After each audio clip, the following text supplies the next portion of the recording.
objetivo de seguir contribuyendo en el desarrollo de capacitaciones de los miembros de nuestra orden profesional y de la comunidad universitaria en convenio estratégico con la Facultad de Ciencias Económicas de la Universidad Nacional de San Martín, estamos organizando la segunda conferencia de manera virtual. A nombre del Consejo Directivo de Corlá San Martín, agradezco la predisposición del colega doctor Pedro Peña Maraví, quien en esta ocasión nos estará brindando sus sabios conocimientos, por lo que declaro inaugurado la segunda jornada de capacitación. Muchas gracias. Muchísimas gracias, Magíster Anita Gatica Vela. En segundo lugar, tenemos la palabra de bienvenida en representación del decano de la Facultad de Ciencias Económicas, el doctor Víctor Andrés Pretel Paredes. Damos la bienvenida al doctor Aníbal Pinchi Vázquez, docente principal de la Facultad de Ciencias Económicas. Gracias, colega economista Adriana Arce, Adriana Arevalo, disculpa, colega, por esta presentación. También agradecer, pues, al Colegio de Administradores por hacer partícipe a nuestra universidad en estos temas, digamos, vinculados, que es capacitación, que es un objetivo principal de nuestra universidad. Debo hacer extensivo las disculpas de nuestro decano a los estudiantes, a los miembros de la orden del Colegio de Licenciados en Administración y público en general, la ausencia de nuestro decano, ¿no? Que por razones ajenas a su voluntad no puede participar, no pudo participar y me ha delegado, pues, sus funciones. Creo que es importante resaltar que en estos nuevos tiempos, en estas nuevas normalidades, se viene utilizando, pues, lo que es la tecnología. La tecnología nos brinda, pues, estas ventajas de poder llegar con conocimientos nuevos frente a todo esto, digamos, también tener la apertura de profesionales que quieran participar y colaborar con sus conocimientos. Debo de hacer extensivo, pues, el saludo y reconocimiento en primer orden, digamos, al Colegio de Administradores y al expositor, de parte, pues, nuestro rector de la Universidad Nacional de San Martín, el doctor Aquilino Mesías García Bautista, nuestra vicerrectora académica, doctora Roxana Herminia Hidalgo Pozzi, y en lo referente, pues, vicerrectora de investigación, la doctora Alicia Bartra Reátiguez, quienes en ningún momento, pues, han escatimado esfuerzos, digamos, en lo referente al poder, digamos, tener convenios, sea con instituciones públicas, privadas y mucho más con colegios profesionales, quienes son los baluartes, digamos, profesionales hoy en día en la región San Martín. También, bueno, también una vez más felicitarle, pues, a la decana del Colegio de Administradores, la licenciada Anita Gatica, por esta labor que viene haciendo, ¿no? Eso es la labor del decano, proyectarse hacia la comunidad. Y qué mejor con un dúo, pues, con un equipo, pues, que es de la universidad. Ahora, es importante en estos nuevos modelos de convivencia, es importante que en estas nuevas épocas en las que estamos viviendo, que podamos enfocar problemáticas, ¿no? Problemáticas que conlleven, digamos, a poder salir de todo esto, a poder caminar en forma conjunta. Y tenemos como expositor al doctor Pedro Peña Maraví, quien, pues, acaba de informar que hemos tenido la suerte de tenerlo, pues, en los años 90 y tantos, como docente, pues, en la Facultad de Ciencias Económicas. Seguramente algunos colegas lo conocen, pues. Bienvenido, pues, de nuevo a nuestra alma mater, doctor Pedro, y qué gusto tener, pues, la oportunidad de poder escuchar, de poder saber de usted, de que va a brindar lo mejor de sí hacia nuestra colectividad sanmartinense y fuera de la región. Con el tema, pues, que han escogido, que es modelo de desarrollo económico regional. Creemos que es importante establecer realmente un modelo, y los modelos simplemente tenemos en la región que obedecen pues a los equipos de turno que están en el gobierno regional, pero no existe un modelo que perenice en el tiempo, sin importar quién cambie, quién se vaya, digamos, a estos órganos de gobierno de la región. No deben de cambiar los modelos, deben de irse mejorando. Con esas palabras, pues, quiero dar la bienvenida a todos los participantes, a nuestros conferencistas, a este evento denominado, pues, Conferencia Magistral Modelo de Desarrollo Económico Regional. Gracias, colega Adriana. Buenas noches. Muchísimas gracias. Fueron las palabras de bienvenida del doctor Aníbal Pinchi Vázquez. Siguiendo con la programación, tenemos ya la presentación de la conferencia, tema Modelo de Desarrollo Económico Regional, a cargo del ponente doctor Pedro Peña Maraví. Es un ponente internacional, docente de escuelas de posgrado de universidades públicas y privadas a nivel nacional e internacional, gerente regional de desarrollo económico del gobierno regional de Piura, Paz decano del Colegio Regional de Licenciados en Administración de Piura. Le damos la palabra, doctor Pedro Peña Maraví. Gracias. Sí, muy buenas noches. Reciban el cordial saludo del Gobierno Regional de Piura a todos los estudiantes y profesionales de la región San Martín y del resto del país, quienes están presentes en esta plataforma.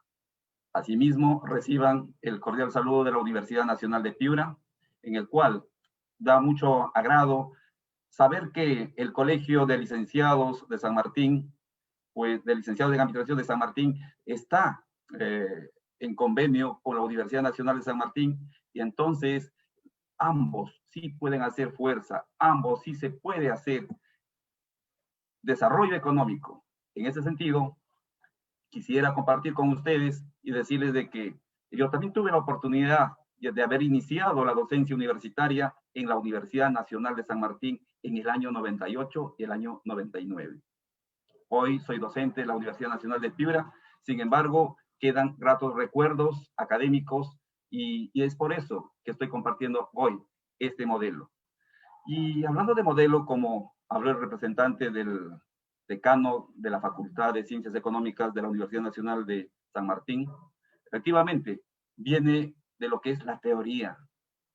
Hay un mito en la universidad que dice que la teoría no es igual a la práctica, y que la práctica es una cosa y que la teoría es otra cosa. Y eso no es cierto. La teoría, para hacer teoría, primero fue práctica, y por un proceso de abstracción se hace su enunciado. Entonces vean ustedes de que la teoría, en primer lugar, describe, explica, predice, define el objeto conocible, es decir, una parte de la realidad. Y dentro de la teoría se encuentran los modelos. En este caso, se ha constituido, se ha elaborado un modelo acá en Piura, es a partir de un trabajo de investigación, y es eso lo que voy a presentarlo. Debe tener sus imperfecciones. Sin embargo, es un modelo que debe en el camino perfeccionarse para su mejor aplicación. Permítame compartir pantalla. Y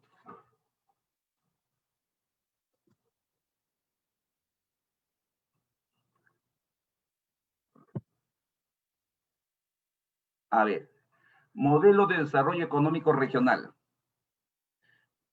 Podemos observar primero que tenemos tres actores. Por un lado está el gobierno, por otro lado, las unidades económicas en la condición de personas jurídicas o personas naturales, pero también tenemos un tercer actor, la academia, y en este caso es las universidades y los colegios profesionales. El gobierno regional o los gobiernos regionales a lo sumo se aproximan a las universidades, pero no están trabajando con los colegios profesionales. Quienes más se acercan de alguna manera en forma individual es el colegio de ingenieros o el colegio de economistas. pero no pasa. O el Colegio de Médicos en esta oportunidad de la pandemia. Pero ¿acaso solamente somos 3 colegios? A nivel nacional somos 34 colegios profesionales. En la región Piura hay 23 colegios profesionales. Pero ¿dónde están los otros 20? Entonces, este modelo hace que deben estar presentes todos los colegios profesionales, porque todos hacen ciencia. Y si es que la intervención conjunta del Estado es fundamentado en la ciencia, esto va adelante, es un éxito. Por parte del gobierno, tenemos los 3 niveles: el gobierno nacional, los gobiernos regionales y los gobiernos locales. Entonces, en ese sentido, estos 3 actores sí pueden hacer el desarrollo económico regional. Vamos a ver la primera intersección y podemos observar ahí la academia y el gobierno. La academia, como son las universidades y los colegios profesionales, tienen que presentarse con su know-how, con el conocimiento, es decir, el espacio nociológico, basado en la ontología y, lógicamente, la parte metodológica y epistemológica. Estas 4 ramas hacen posible de hacer ciencia. La academia no puede ir solamente a partir de la repetición de algún texto, no, sino a partir de sus propias investigaciones. Y para hacer investigación, es decir, para producir ciencia, para hacer ciencia, primero tengo que tener dominio epistemológico, es decir, la epistemología como el estudio de la ciencia. La epistemología nos dice cómo se estructura la ciencia. Pues hay 3 ciencias generales: las ciencias naturales, las ciencias sociales, las ciencias formales. Además de ella, dentro de estas están las áreas temáticas, y en cada área temática están las unidades didácticas y se va desagregando. Sí, pero dentro de cada ciencia están las teorías, y dentro de cada teoría está la explicación científica. Entonces, es todo un esquema.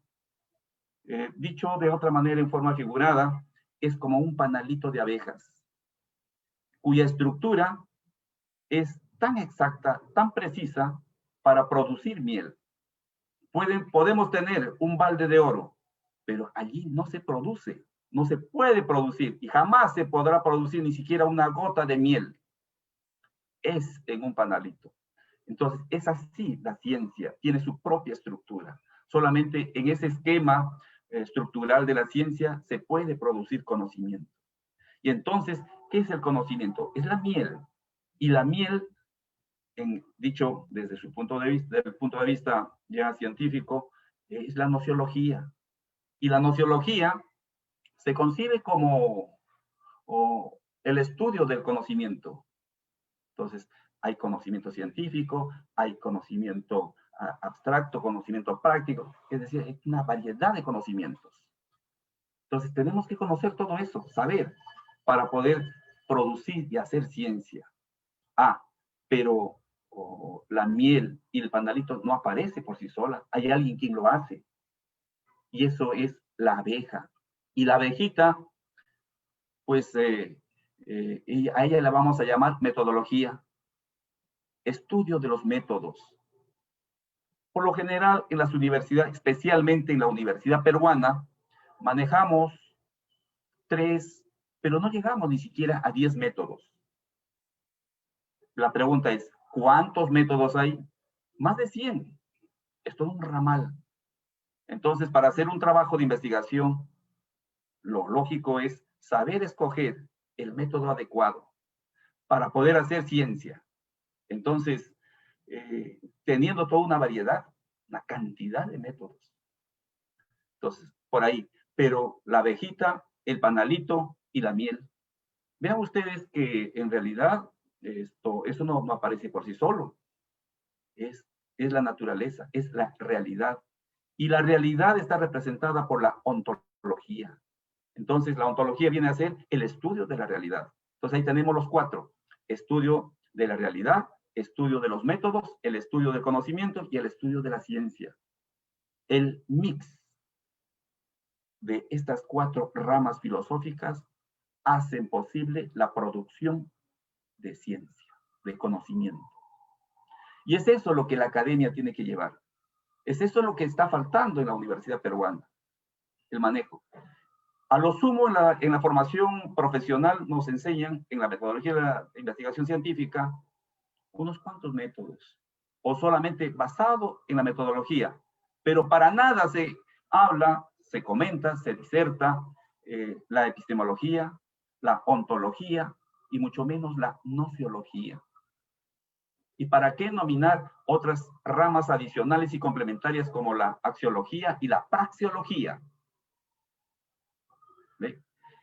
En cambio, en otros lares, llámese universidades del primer mundo, pues sí, es esto lo que se hace, lo que estoy comentando. Entonces, la universidad, los colegios profesionales, que también de acuerdo a la ley, tienen que producir ciencia, tienen que hacer ciencia. Y es eso que hará posible, con su primer rol, formar profesionales calificados. Formar profesionales calificados. Acá me voy a detener un poquitito. Y como estamos nosotros en el espacio del Colegio de Licenciados en Administración, entonces nuestra ciencia administrativa tiene 4 áreas temáticas: la planificación, la organización, la dirección y el control. La pregunta es, ¿estaremos siendo formados realmente en ciencia administrativa? Y de acuerdo a un trabajo de investigación, la respuesta es no. Y podemos observar, por ejemplo, la primera área temática, la planificación. ¿Realmente el licenciado en administración en el Perú será un planificador? Y la respuesta es no. ¿Pero por qué? Vamos a los planes de estudios.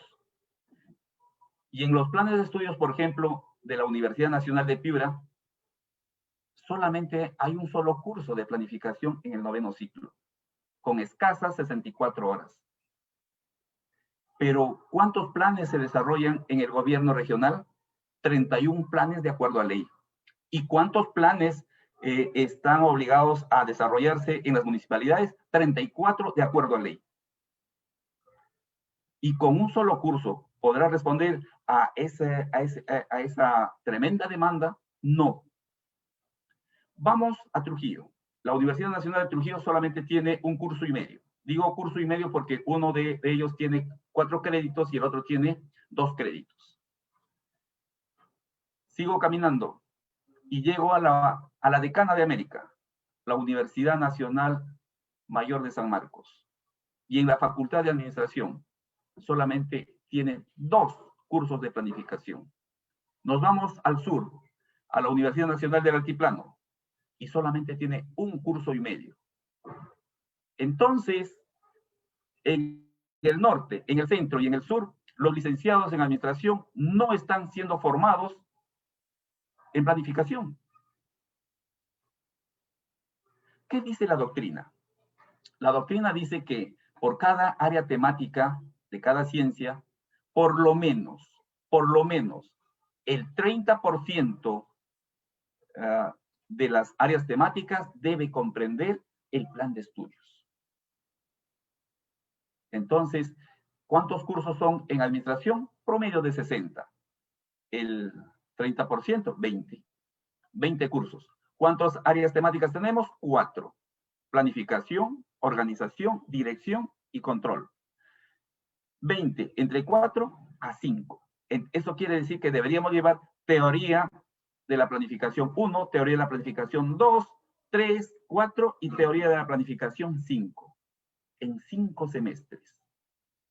Ahí sí, cumpliendo el mínimo que dice la doctrina, el licenciado en administración va a ser un planificador. Y si observamos en cuanto a organización y a dirección y a control, de igual manera, las universidades se han alejado de la parte de la ciencia administrativa. ¿Y a dónde se ha ido? A la parte práctica, a la parte funcional. Es decir, no toma en cuenta para la estructura de los planes de estudio lo que son las áreas temáticas, sino las áreas funcionales, como por ejemplo, administración de recursos humanos, administración financiera, administración logística. Y a veces hacen creer que esas áreas funcionales son propias de la ciencia administrativa, y eso no es cierto. Por ejemplo, en administración de recursos humanos. Ese es un espacio de intersección o de encuentro de varias ciencias, y no es solo de la administración. Y ahí tenemos, por ejemplo, la ciencia jurídica, que entra con los derechos, las obligaciones y las prohibiciones de los trabajadores. Pero también tenemos la ciencia psicológica y también la ciencia administrativa. Y en logística vamos a tener de igual manera un matiz. También está la ciencia financiera y también la ciencia económica y también está la ciencia administrativa. Y nos hemos ido entonces más a las áreas funcionales y hemos dejado proporcionalmente significativo en cuanto a las áreas temáticas. Entonces, ¿por qué el Perú no está planificado? ¿Por qué los gobiernos regionales no están planificados? ¿Por qué el Estado en su conjunto no está planificado? Porque no está presente el licenciado en administración. Y el licenciado en administración no está presente porque no está formado como científicamente, bajo esas exigencias mínimas. Imagínense ustedes que un licenciado en administración haya cursado por lo menos 5 cursos en planificación, 5 cursos en organización, 5 en dirección y 5 en control. Es un auditor, es un planificador, es un estratega, es un líder. Entonces, ahí tenemos que trabajar. Es decir, la academia, para hacerse efectiva, cuando dice formar profesionales calificados, primero tiene que cambiar sus planes de estudios. Pero además dice que hay que generar nuevas capacidades competitivas en funcionarios y servidores públicos. ¿Por qué? Y yo quisiera partir, de un ejemplo concreto. Señores, la calidad. En las calles, en los hogares, en el comercio, en la finanza, en la industria, todos clamamos por calidad. Calidad de los servicios públicos locales, calidad de los servicios públicos en general. La limpieza pública es de baja calidad. La seguridad ciudadana es de baja calidad. Los procedimientos administrativos de baja calidad. Los servicios de salud, baja calidad. Los servicios educativos, baja calidad. ¿Por qué no entró la calidad al Perú? ¿Y cuál era la puerta de ingreso para que la calidad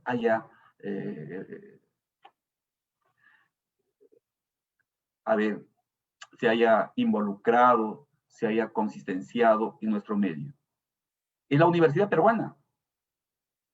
Si observamos los planes de estudio, no hay teoría de la calidad 1, teoría de la calidad 2, teoría de la calidad 3, teoría de la calidad 4.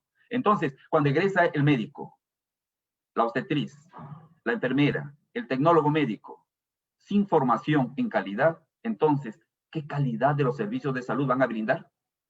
Eso no es posible. Solamente se puede hacer en lo que está formado. Nos urge modificar los planes de estudio de la academia, de las universidades.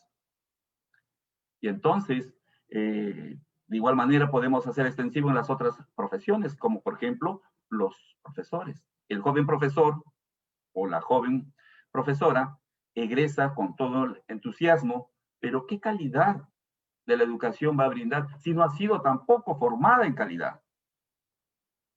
¿Qué problema? Entonces, y el ingeniero, y el arquitecto, y el economista, y el administrador, y todas las profesiones. Estamos demasiado alejados. Eso es lo que se tiene que cambiar. Puentes que se caen, los techos de las infraestructuras que son unos sumideros, y las veredas que se revientan, y las pistas que no aguantan ni siquiera un par de años, en realidad la calidad está muy ausente. Entonces, acá cuando dice, debe generar nuevas capacidades competitivas en funcionarios y servidores públicos, sí, pero primero para todo eso, la academia tiene que cambiar. Si la academia, las universidades y los colegios profesionales no cambiamos, esto no va a cambiar. Ese es el punto de partida. Imagínense ustedes si todos los profesionales hubiéramos sido formados en calidad, nuestros servicios tendrían esa condición de calidad. Lamentablemente no es así. Sin embargo, en las aulas se escucha la calidad y la calidad, pero solamente son arengas. En una oportunidad, en más de una oportunidad, a un facilitador le preguntaba y le decía, mi estimado doctor, ¿y cuántas teorías de la calidad existen? No tienen un número. Decía, eran varias, son muchas. Y en realidad son más de 100 teorías. De esas más de 100 teorías, ¿cuántas realmente usted domina y está en capacidad de hacer un debate? Y entonces, ¿qué teorías? De Ishikawa, de Juran, de Crosby, Aldana, o del gran Deming. Entonces, vean ustedes, la academia tiene que modificarse. La universidad tiene que replantear sus planes de estudio. Los colegios profesionales, de igual manera, porque el colegio profesional es la continuidad de la universidad. La universidad forma a los profesionales y luego los colegios profesionales los recibimos. Y entonces, ¿qué profesionales estamos recibiendo? ¿Y qué profesionales estamos ofreciendo al mercado? Ese es el tema de debate, el know-how que las universidades y los colegios profesionales tienen que cambiar. Vamos a ponernos que en una cuestión positiva y que esto ya ha sido superada y está bueno. Entonces, con la formación de profesionales calificados y la generación de nuevas capacidades competitivas, el gobierno, vean ustedes, el gobierno acá en la parte verde, va a fortalecer la gerencia regional, por ejemplo, de desarrollo económico, con promotores empresariales multidisciplinarios, expertos especializados. Y cuando se dice expertos especializados, es a partir de la experiencia. A partir de la experiencia. Más de una vez y en más de una facultad de administración, decía, ¿sabe qué? Pues mídanse. A ver, contraten un stand ahí en los supermercados donde se paga 6, 7, 8 mil soles mensuales. Y a ver, vamos a responder. A ver si es cierto lo que hablamos en el aula y hacemos en la parte práctica. Y no es fácil. Entonces, sí, los promotores empresariales en la capacidad para poder desarrollar las cadenas productivas. El gobierno local, de acuerdo a la Ley Orgánica de Municipalidades, en su artículo 6, en su artículo 36, en el artículo 76, 82, y son 4 artículos en la Ley Orgánica de Municipalidades en el cual establece el desarrollo económico, y entre ellas es un promotor del desarrollo económico. ¿Lo es? No lo es. No hay municipalidades que promuevan realmente la economía. El gobierno regional también, de acuerdo a su ley orgánica de gobiernos regionales, es órgano competente para promover el desarrollo económico. Entonces, pero tenemos promotores empresariales dentro de los gobiernos regionales y los gobiernos locales, y la respuesta es un no. Es eso lo que tenemos que formar. Es decir, la academia tiene que generar promotores empresariales. El día que tengamos, ahí va a cambiar. Vamos a suponer que esto ya está funcionando y esto está ok. Entonces, se da la otra intersección entre el gobierno y las unidades económicas. Vean ustedes, ¿qué puede brindar el gobierno que está aquí en verdecito a las unidades económicas? Y nos dice infraestructura.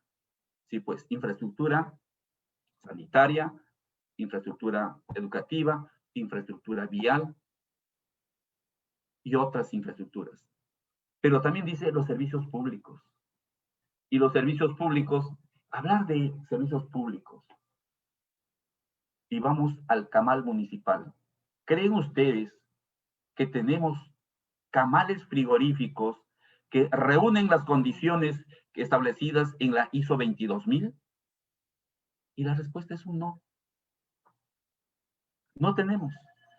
Uno de los mejores camales que está en Lima es la de Impelsa. Considero que ese camal, pero no pasa de la nota de 13 a 14, 13. San Teodoro. Y luego ya con 10.5 está el de la Colonial, pero con 0.5 está la de Yerbateros, y esa como de Yerbateros hay un montón en todos los departamentos. Y es que, entonces, ¿qué tienen las regiones, las provincias y los distritos, cada uno en sus localidades como camales municipales? Simplemente vulgares mataderos. Eso es lo que tenemos. Servicios públicos. Si hablamos del transporte, tránsito y vialidad, los vehículos se paran donde quieren, se estacionan donde quieren, no hay un orden, el desorden es lo que prevalece. Eso es lo que se tiene que cambiar. Vean ustedes, por ejemplo, en Medellín, no hay policía de tránsito. Qué interesante. Y entonces, ¿cómo llevan el control? Es con todo videocámaras de control. Y el 100% de los vehículos están debidamente registrados, están controlados. Los vehículos están asignados en sus carriles y tienen sus calles para mantener la fluidez. Vean ustedes, Medellín, que era la 7ª ciudad más insegura del planeta, hoy es la 5ª ciudad más segura. Pero ellos mismos lo hicieron. ¿Quién lo hizo? Lo hizo sus universidades con su gobierno regional, su gobierno local. Ellos. ¿Acaso han ido de otros países? No, ellos mismos. Todas esas tesis que se trabaja en la Universidad de Antioquia, en la Universidad ITM, están orientadas solamente a su Medellín. ¿Por qué no hacemos nosotros eso? ¿Cuántos miles de tesis están empolvadas en las bibliotecas? Probablemente porque no son aplicables. Ahí tenemos que mejorar. Como universidades. Los gobiernos regionales tienen sus institutos de investigación, pero ¿qué investigación están realizando? Estos servicios públicos en realidad es controversial. No funcionan los mercados de abastos. En estos momentos vemos que es el principal foco de contaminación, porque son espacios tuburizados, pero lo que más se puede denotar es la condición paupérrima de estos espacios públicos. Se tiene que dispersar y para dar un mejor servicio. La pandemia nos está ganando, nos está quitando muchos seres queridos, muchas amistades. Y es que los servicios públicos, en este caso de los mercados de abastos, no están en condiciones. Y si vamos a la biblioteca municipal y si vamos a los otros servicios, en realidad esto ya decae de por sí sola. Tenemos que trabajar mucho. Pero si le podríamos dar una buena infraestructura y unos buenos servicios públicos, acá dice, podríamos promover el desarrollo agropecuario, pesquero, minero, el comercio internacional, el turismo, la artesanía y las MIPES, con una regulación y efectiva fiscalización. El gobierno sea este nacional, regional o local, tiene que fortalecerse primero. Y luego tiene que brindar una buena infraestructura, un buen servicio público. Si logra eso, las unidades económicas en respuesta, dice, las empresas serán socialmente responsables, que ofrecen bienes y servicios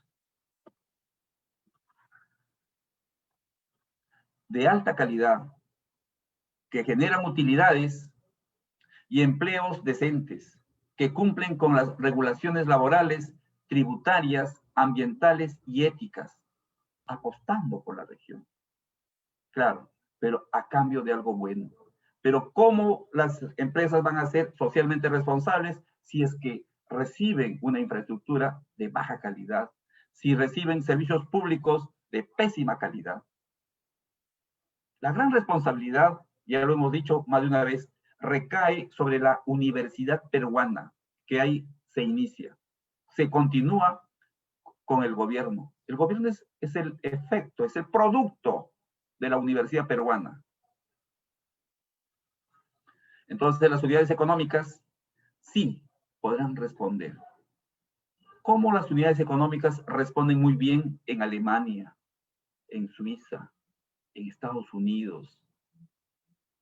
Claro, porque reciben bienes y servicios públicos de alta calidad. Entonces, es una cuestión de reciprocidad. Ahora, en la tercera intersección, tenemos a la academia y a las unidades económicas. De igual manera, la academia tiene que formar profesionales calificados, pero además de eso, tiene que fortalecer los clústeres en investigación, más desarrollo, más innovación, pero en las unidades económicas. O sea, las unidades económicas tienen que ser también investigadoras. Ahí. Y les voy a contar una bonita anécdota. Tuve la oportunidad de haber hecho una pasantía en el Brasil, en Río Grande do Sul, y se llamaba Distrito Industrial de Cachoeirinha. Y allí hay una empresa que se llama Tecpom, donde producen más de 180 trailers, contenedores de 40 toneladas cada uno, de detergentes hidrolíticos biodegradables. 180 trailers diarios. ¿Pero de qué tamaño es? ¿Serán 200, 300 hectáreas? No. Es medianita. Es entre 8 a 10 hectáreas. Pero ¿cómo es posible que pueda producirse tanta cantidad en tan pequeño espacio?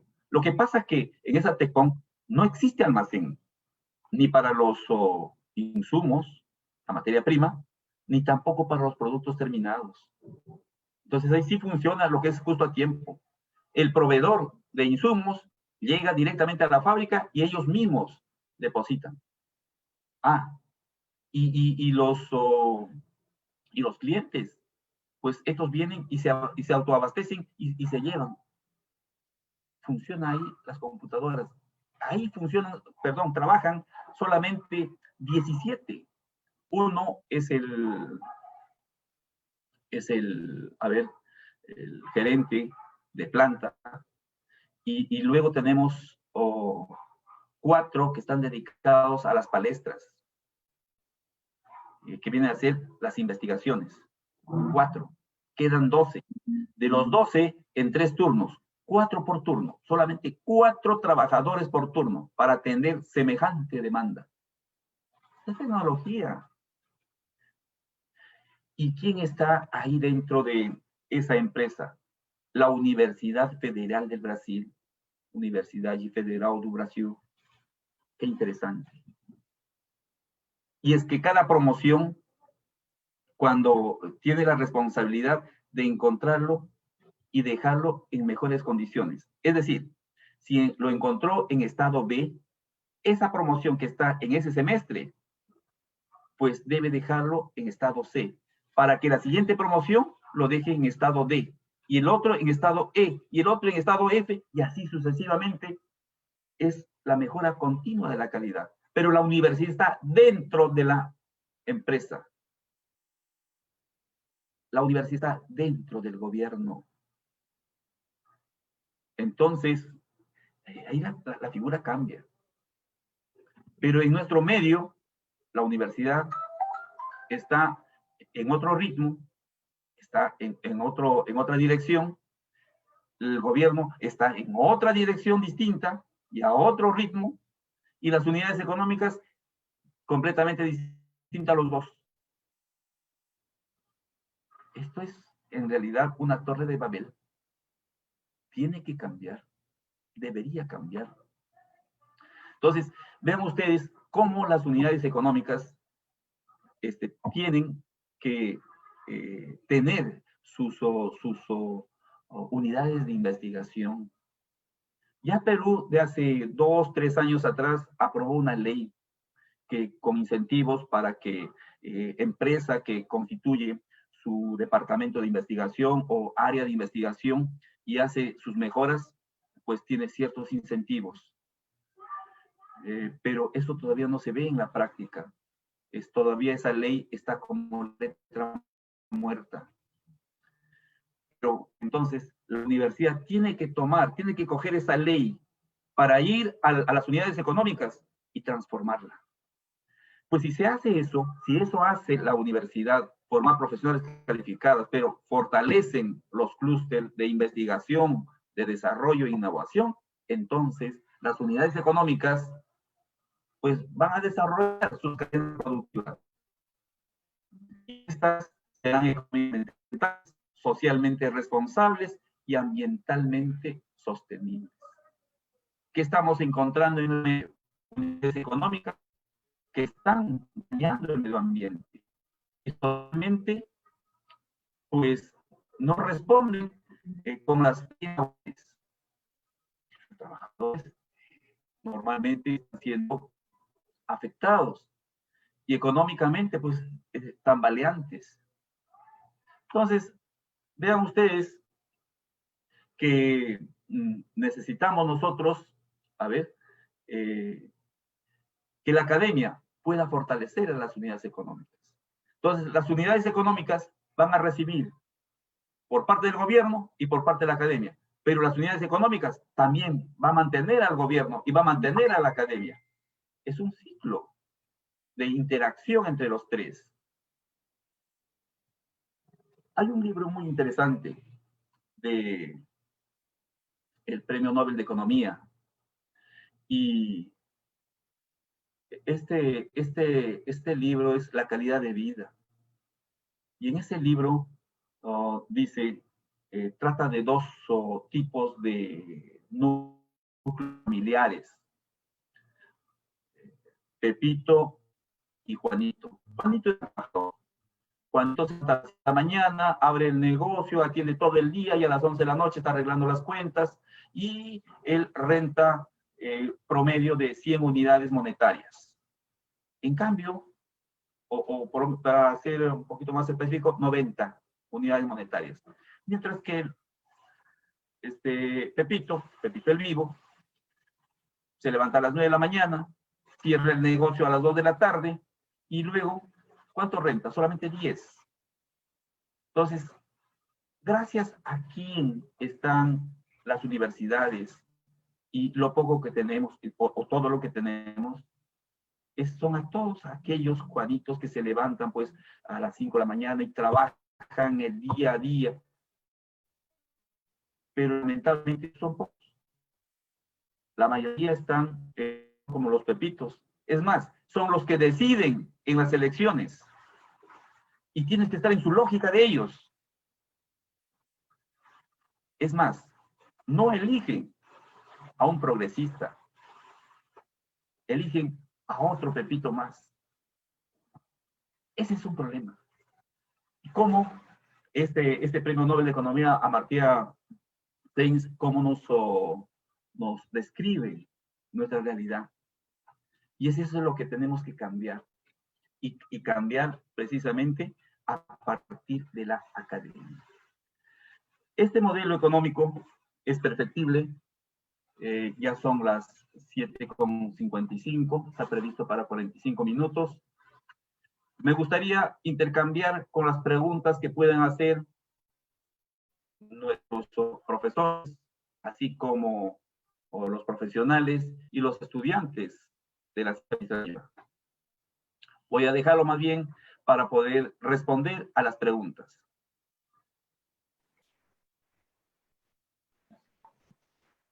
Muchísimas gracias, doctor Pedro Peña Maraví, por la excelente exposición sobre el modelo de desarrollo económico regional.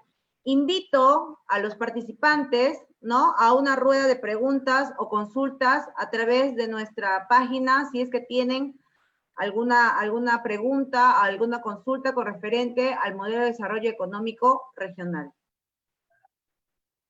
Doctor, yo tengo una pregunta, me acaban de mandar una pregunta, ¿no? ¿Cómo es que se puede realizar esa articulación entre universidad, gobierno y las empresas si el gobierno no apoya en cuestión a la educación, tema de investigación, ¿no? El presupuesto para investigación es mínima. ¿Cómo podríamos lograr en este caso el desarrollo con nuestros profesionales?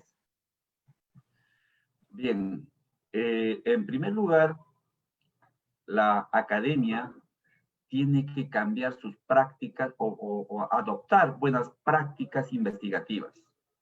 Y voy a partir de varios ejemplos. La primera, un tesista se encuentra acorralado, por lo general, debido a que el primer jurado, como leyó al autor A, le exige que toda la investigación sea en base al, como dijo el autor A. Luego, el segundo jurado, como leyó al autor B, cree que el mundo de la investigación es como dice B. Y entonces al tesista le obliga que haga como dice B. Y el tercer jurado leyó al autor C y también en esos mismos términos hace sus observaciones de acuerdo al autor C. Y entonces, ante esta encrucijada, el tesista corre donde su asesor y le dice: profesor, mira estas observaciones. Y entonces el asesor, como no leyó a B y a C, él leyó a D. Le dice: no tan mal. No, yo voy a reclamarles, esto es así. Sigue permaneciendo la torre de papel, la falta de entendimiento. El problema de que el tesista no leyó ni a A, ni a B, ni a C, ni a D. Y eso aún es más grave todavía la cosa. Entonces, es un Tupac Amaru, es jalado por los cuatro lados, por A, por B, por C y por D. Tiene que mejorarse las bibliotecas. Es una pena. Yo he pasado por más de 17 universidades a nivel nacional. Y lo primero que hago es visitar su biblioteca. Y me pongo a contar cuántos libros tiene de investigación, por ejemplo, las escuelas de posgrado. Y voy a decirle, ¿sabe qué? Un promedio de todas esas 17 universidades no pasan de 20. No pasan de 20. Entonces, cuando a la pregunta que me hace la licenciada Adriana, pues ahí tenemos que trabajar. ¿Cómo podríamos superar? Primero, implementando bibliotecas. Entonces, si tuviéramos por lo menos unos 400 libros, qué formidable sería pues tener por lo menos 1000 libros solamente de investigación. Sería una frondosidad. En primer lugar, nos vamos a uniformizar. El jurado, el primer jurado, el segundo jurado, el tercer jurado, leerán todos los libros que están ahí en la biblioteca. Ya no será su pensamiento limitado solamente como dice el autor A o el autor B o el autor C, ya no. sino podrá leer a todos ellos. Y entonces tendrá una posición distinta. Pero también el tesista tendrá una formación distinta. Tenemos que trabajar en lo que son las bibliotecas. Amazon es una alternativa y pues está la disponibilidad. Hay muchos gastos superfluos en las mismas universidades que no meritan y que esas deben orientarse a lo que es el acceso a los libros, sean estos virtuales o sean físicos. Pero lo que necesitamos es el mayor número de libros. Eso es, por ejemplo, en lo que corresponde a la pregunta que me hacía Adrianita. No sé si tenemos otra pregunta. Sí, doctor. Tenemos otra pregunta. Anita Lozano Trigoso nos dice, buenas noches, ¿qué recomendación daría a los estudiantes de administración sobre cómo implementar una buena planificación y calidad en el desarrollo económico y sostenible de la región San Martín? Bien, yo le voy a responder desde el punto de vista epistemológico. El licenciado en administración debe comprender, debe entender de que ya estamos en la actualidad con la cuarta teoría de la planificación. Recordemos que en los primeros años del siglo pasado apareció la primera teoría, al cual le llamamos teoría clásica de la planificación. Simplemente había que prever la provisión. Eso era todo, PP, prever la provisión. En los años 50 apareció la teoría normativa de la planificación y había que cumplir todas las metas y así se lograban los objetivos y por lo tanto se cumplía con la misión y por lo tanto te acercabas más a la visión. Pero si no cumplías una o dos metas, afectabas un objetivo. Y si afectabas un objetivo, ya no habías cumplido tu misión encomendada. Y en consecuencia, en vez de acercarte a la visión, te alejabas. Entonces, la teoría normativa de la planificación de los años 50 obligaba, era como una ley, era como una norma. Incluso no se podía modificar. Y eran los famosos PTI en aquellos tiempos. Y eso gozaba pues de una rigidez total y plena. En cambio, ya pasando los años, estoy hablando ya finales de los 80, entrando a los 90, aparece la tercera teoría y de la Escuela de Chicago. Las tres primeras son de la Escuela de Chicago. La Escuela de Chicago presenta la tercera teoría estratégica de la planificación. ¿Y qué trae como novedad?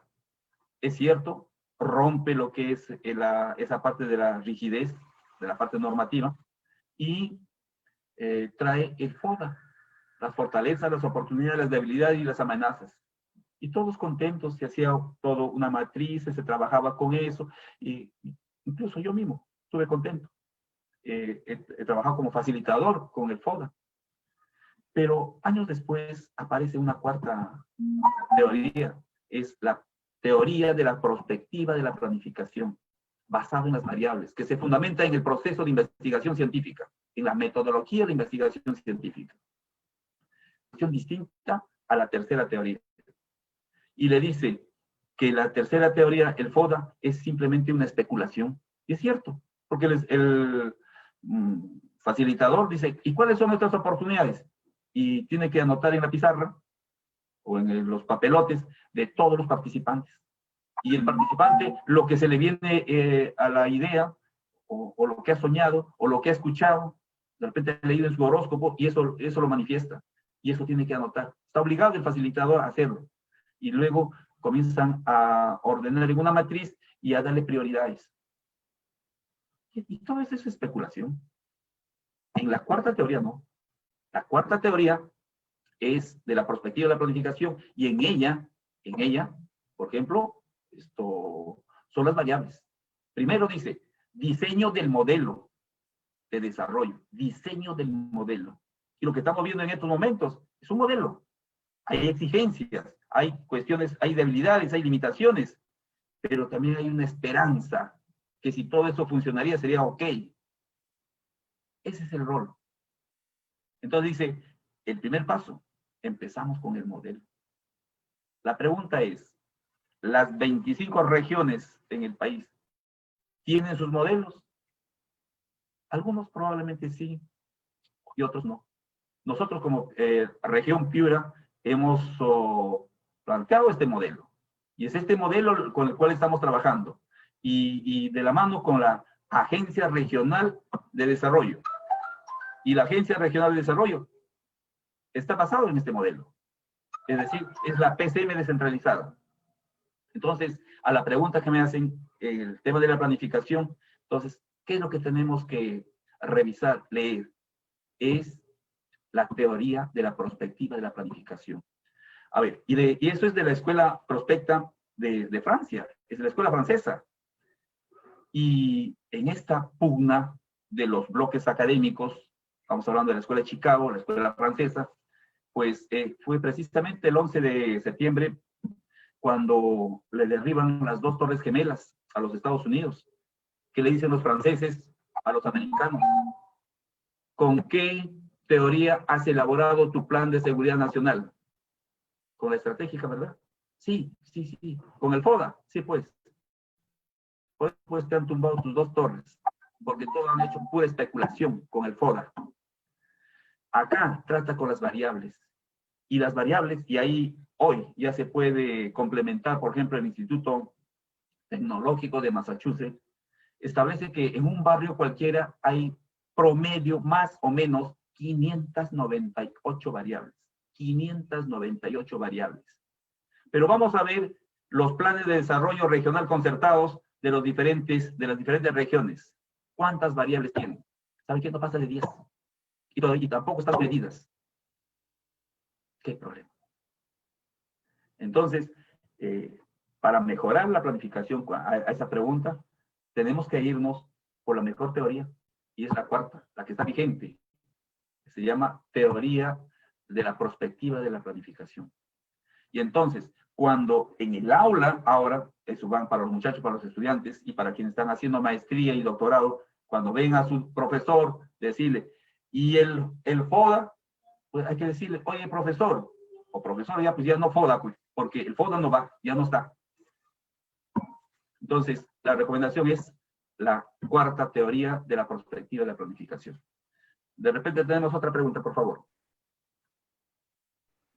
Sí, doctor, la audiencia está con muchas dudas.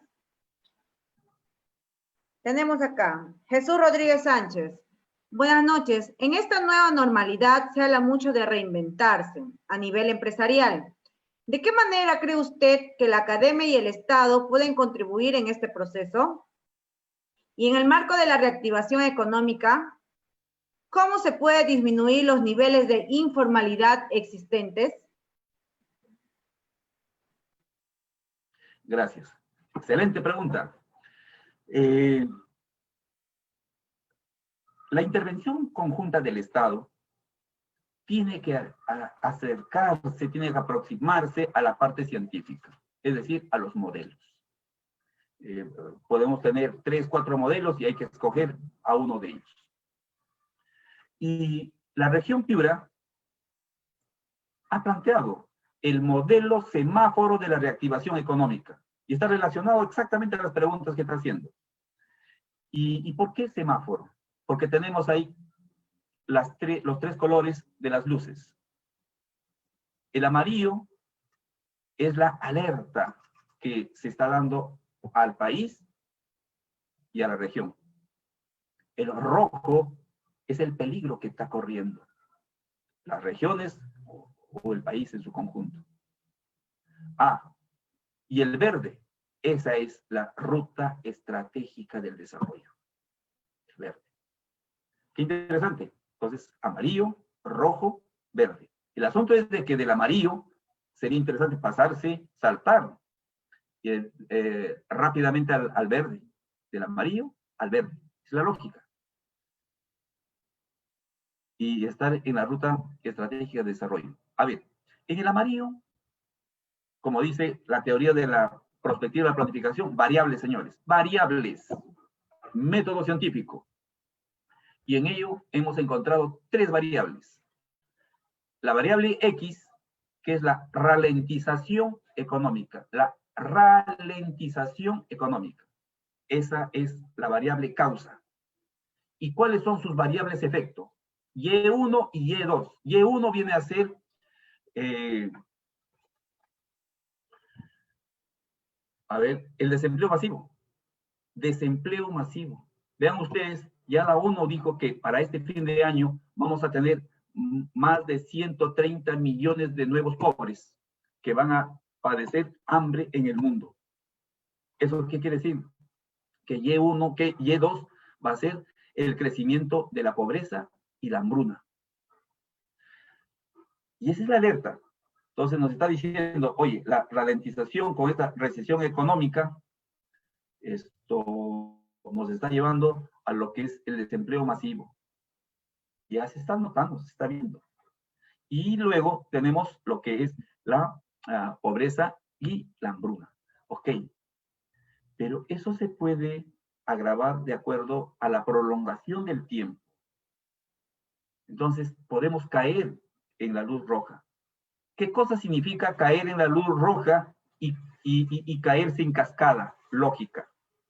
Primero, que la crisis económica va a generar una convulsión social.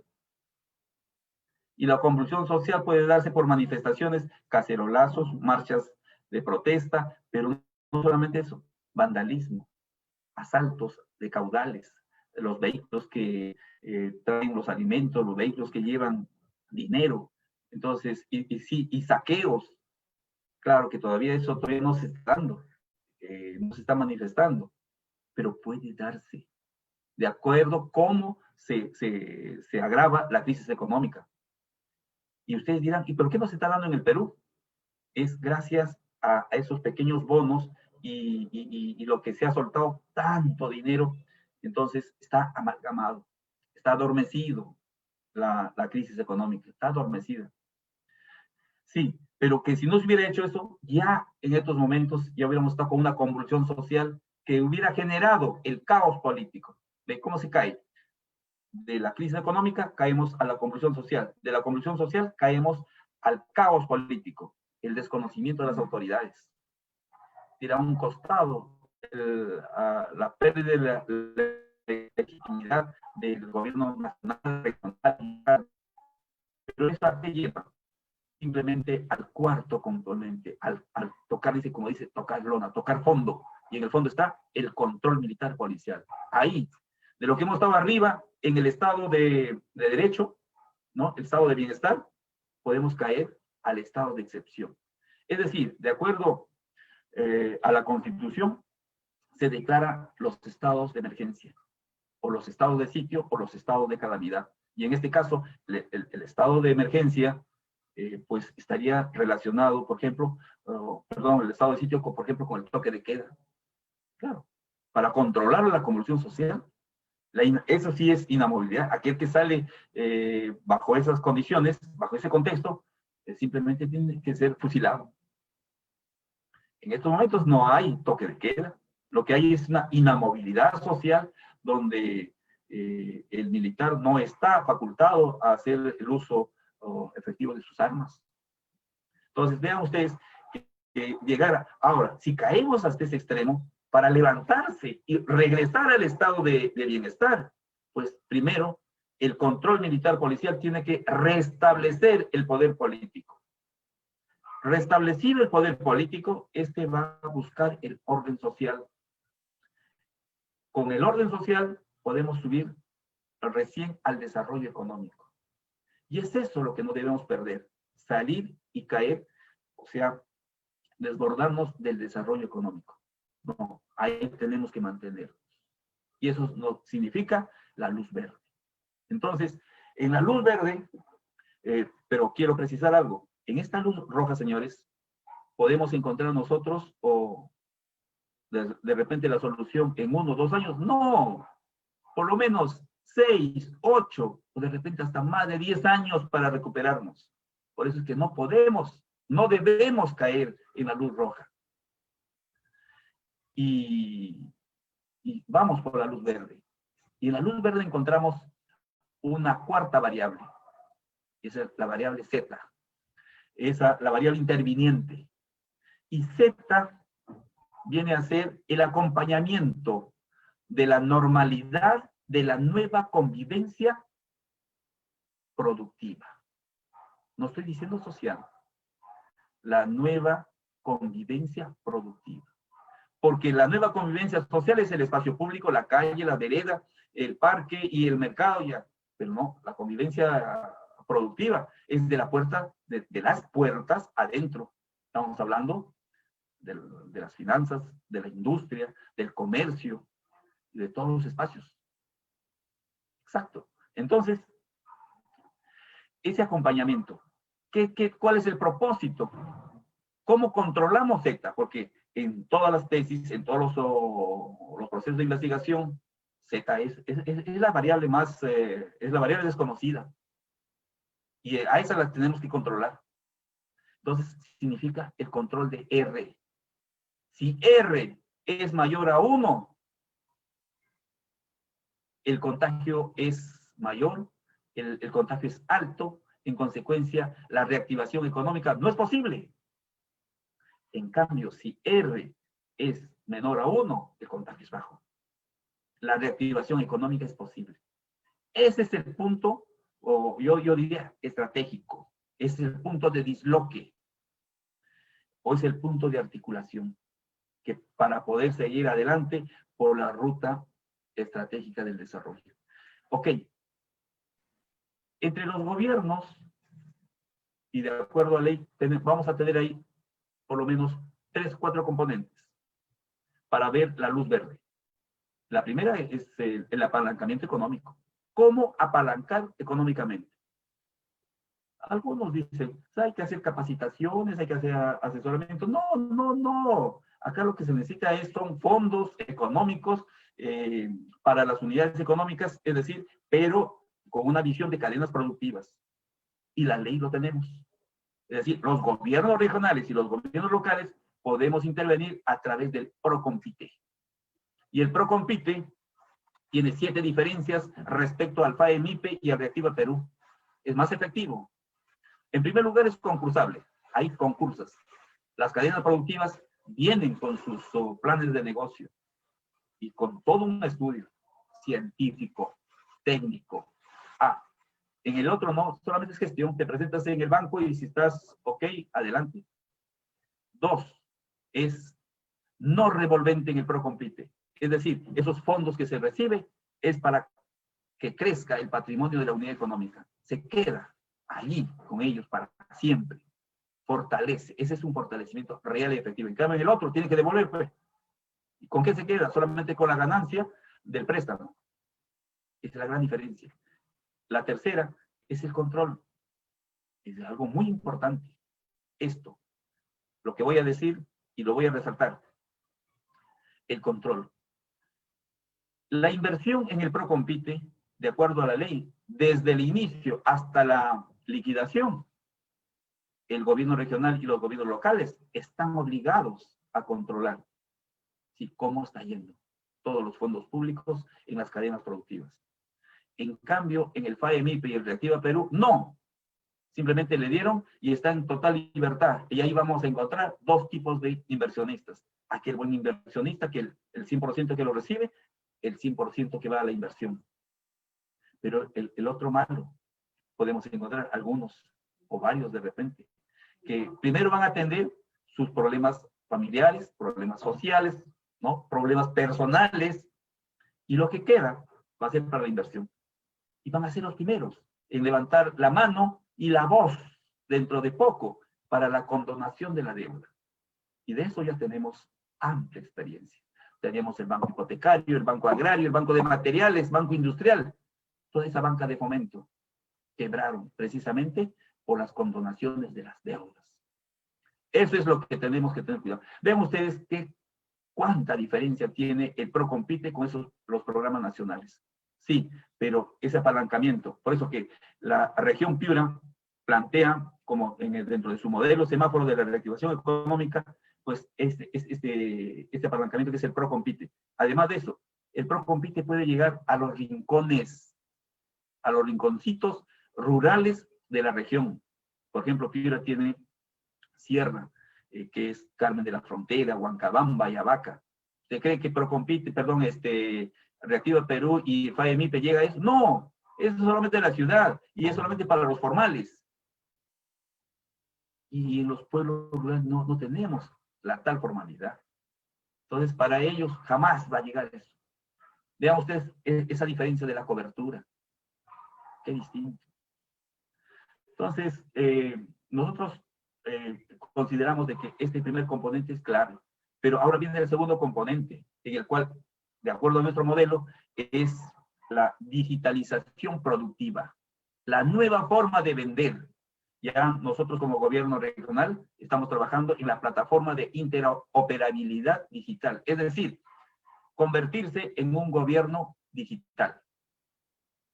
Municipalidades digitales. Estamos en contacto, estamos trabajando con ellos, pero primero el gobierno regional y luego los involucramos a ellos. Es decir, un gobierno digital. ¿Para qué? Para tener una población o una sociedad digital.